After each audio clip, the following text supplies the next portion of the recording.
sa Rosales, Pangasinan, Carmel.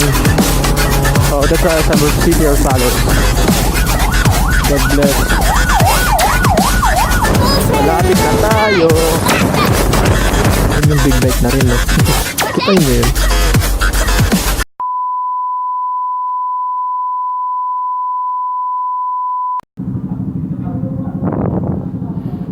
Alright guys, we're going. Pupunta na tayo. Say hello, Mr. Kapwa. Hello, that's Mr. Kapwa. Yeah. Welcome to my vlog, please subscribe. Mula, baby. Yeah.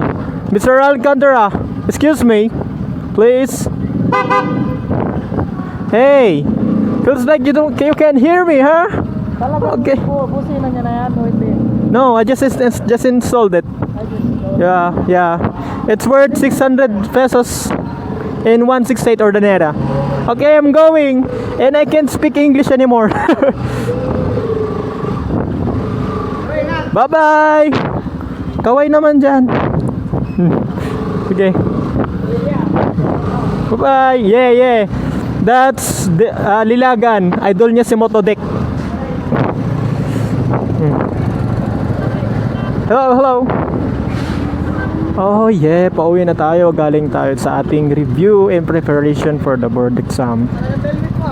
The helmet. Oh, talaga daw may helmet ako. Oh, may camera. Whoa.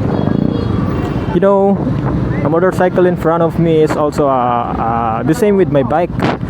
You know what? I just can't pass. I'm going now.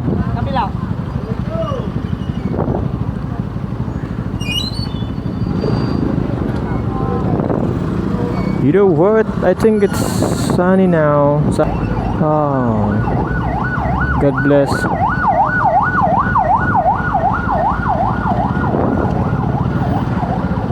There's a lot of vehicles here.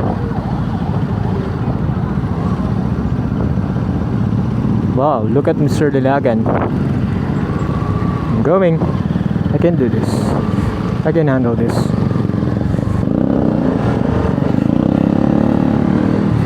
I'm going. Hello guys, I'm not going too fast for now because I just want to enjoy this vlog. You know what? This is my first vlog. Please subscribe to my channel. Guys, I'm living here in between Pangasinan and Tarlac because I'm from San Manuel, Tarlac, and that town is just the last town in Tarlac, and the next town will be the first town of Pangasinan, the Rosales. Oh, look at that. What's the problem here? Hey, look at that. We're here in Villasis, Pangasinan. Hello, Mr. Enforcer. Oh.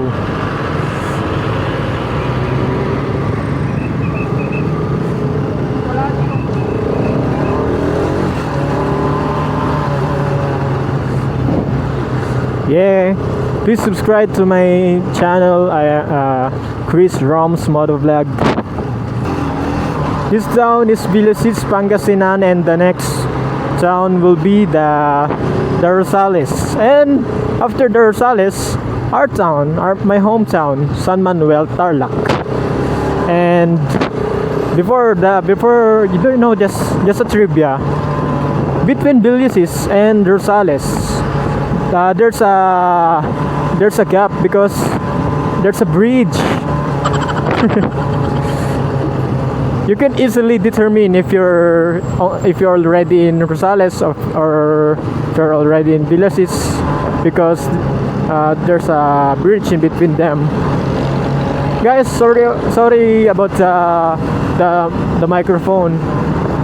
You know, it's just a low quality microphone, and I hope it's not over what do you call that?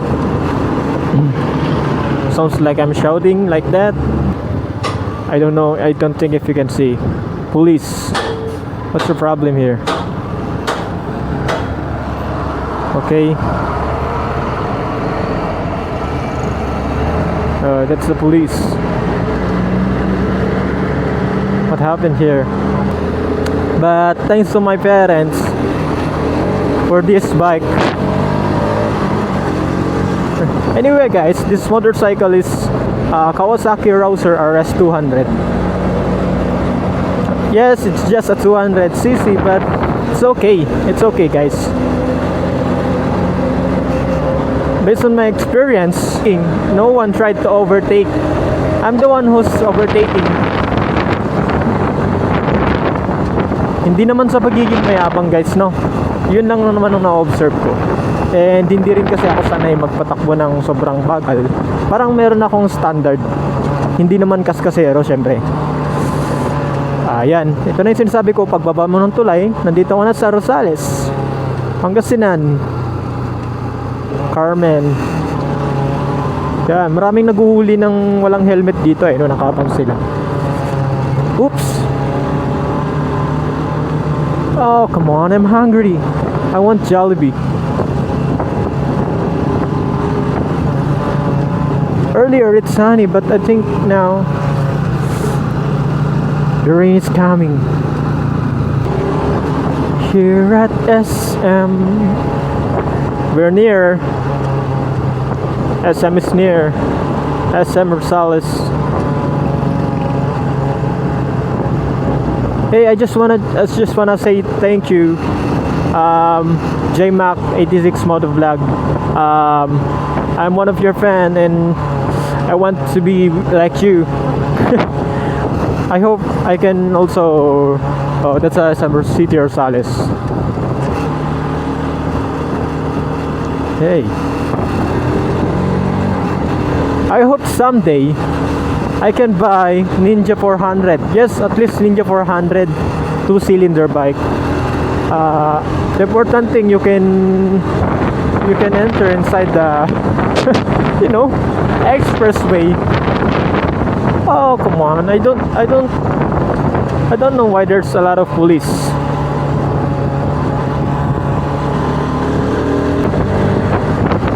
Maybe they're trying to catch somebody. Maybe there's a reported to them. You know what? Yung mga taong liko muna bago tingin.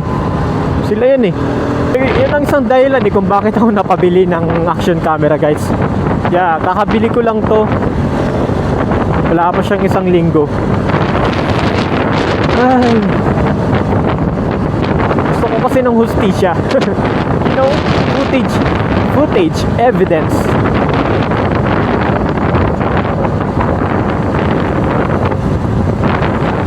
Hey guys, I'm just trying to speak English because I want my motovlog to be universal, and so that anyone can watch, anyone can understand me. I don't know, maybe it's someone sa ibang bansa, di ba? I'm not assuming na ma-reach pa ng ibang bansa itong motovlog ko, pero syempre for the views. Guys, nandito na nga pala tayo sa San Manuel, Tarlac, Barangay Salcedo. Malapit na tayo. Alam ko ikaw ay akin. Yeah, I love the sound of my horn. Can you hear that? Whoa. The horn is like a car. Sounds like a car. And the advantage of having this alarm what the heck? I mean horn. The advantage of this horn is drivers in front of you will think that you're a car, and you know, most of people giving more courtesy to four wheels. I don't know why. There's no equality. Just be equal.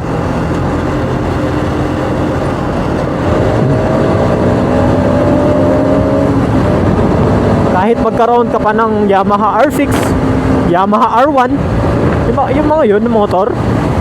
Example, si Yamaha R6, magkano siya sa market? Siya ay mabibili mo ng cash na 749,000. Yeah, 'di ba? Parang 4 wheels din ang presyo.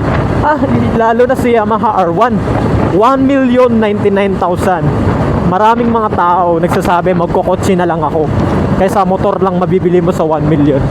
Hay nako. Dapat meron kang kotse, meron ka ring motor kasi yung motor fashion mo yan eh. Pwede ka namang magkotse kung gusto mo. Huwag ka nang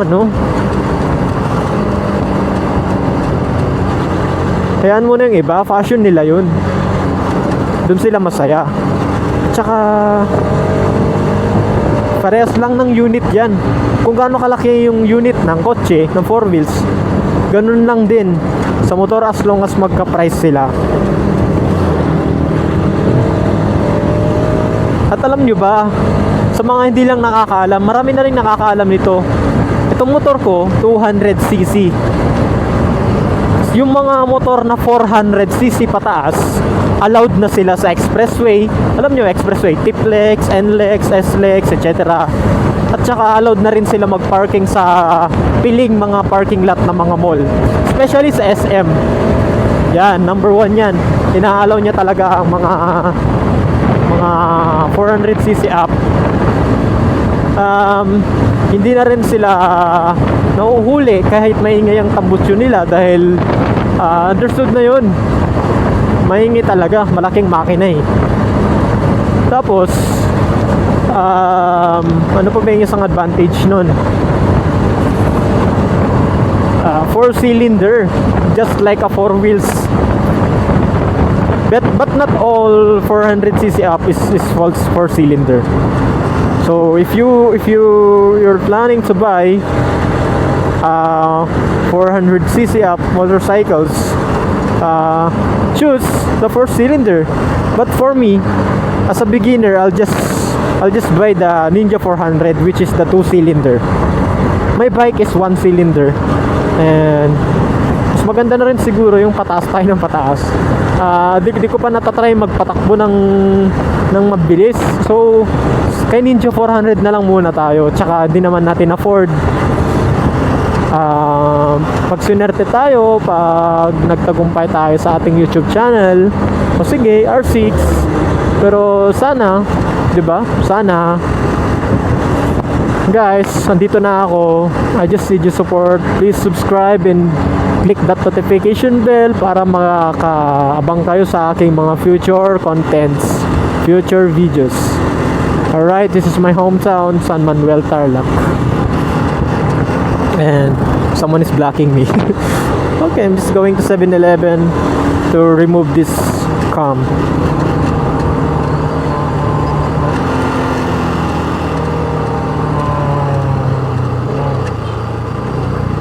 Oh, I didn't see that motorcycle.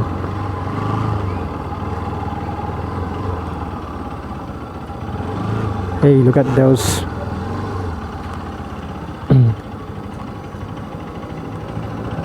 Sana kung magpapapremyo ng motor ang 7-Eleven, yung big bike na rin, no? Kita niyo yun. Okay. I'm just end my vlog here, guys. Thank you for watching. Please abangan yung next video natin. Bye-bye.